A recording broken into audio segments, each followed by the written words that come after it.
এতদিন যুদ্ধ থামানোর কথা বলা হয়েছিল, কিন্তু সেই বিরতির আড়ালেই চলছিল আরো বড় যুদ্ধের প্রস্তুতি। বিশ্ব যখন ভাবছিল আলোচনার টেবিলে বসে হয়তো উত্তেজনা কমছে, শান্তি ফিরবে, কিন্তু আসলে আলোচনার আড়ালে ছিল এক ভয়ঙ্কর চক্রান্ত। তেহরানের দাবি যুদ্ধবিরতি ছিল না শান্তির জন্য, বরং ছিল আমেরিকার নতুন যুদ্ধের প্রস্তুতির সময়ের জন্য। কেন এমন অভিযোগ? ট্রাম্প প্রশাসনের বিরুদ্ধে ঠিক কি বলছে ইরান? তাহলে কি আবারও শুরু হয়ে গেল সর্বাত্মক যুদ্ধ?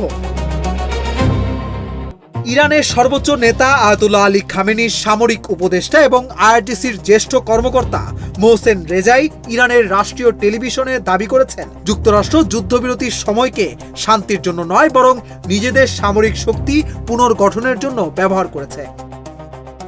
তার অভিযোগ, যুদ্ধবিরতির সুযোগে যুক্তরাষ্ট্র নতুন করে অস্ত্রের মজুদ বাড়িয়েছে, যুদ্ধ জাহাজের উপস্থিতি জোরদার করেছে এবং আকাশে জ্বালানি সরবরাহকারী সামরিক বিমানও মোতায়েন করেছে। অর্থাৎ বাইরে আলোচনা চললেও ভেতরে চলছিল যুদ্ধের প্রস্তুতি।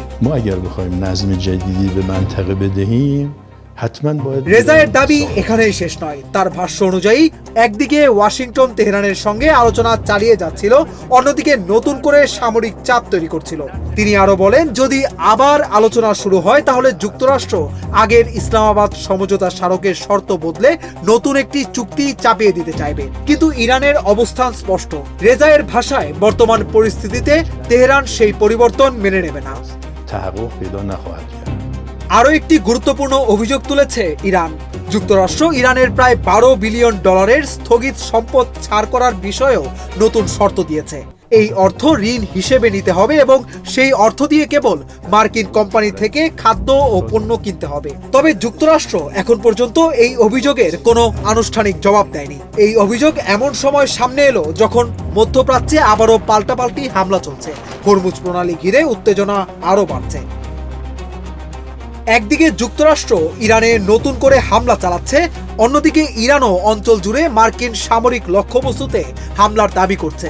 ফলে যুদ্ধবিরতির যে আশা তৈরি হয়েছিল সেটি এখন অনেকটাই প্রশ্নের মুখে। সব মিলিয়ে এখন সবচেয়ে বড় প্রশ্ন, যুদ্ধবিরতি কি সত্যি শান্তির জন্য ছিল, নাকি সেটি ছিল পরবর্তী সংঘাতের প্রস্তুতির বিরতি? এর উত্তর এখনো স্পষ্ট নয়। তবে একটি বিষয় পরিষ্কার, মধ্যপ্রাচ্যে বিশ্বাসের সংকট এখন আগের চেয়ে অনেক বেশি গভীর।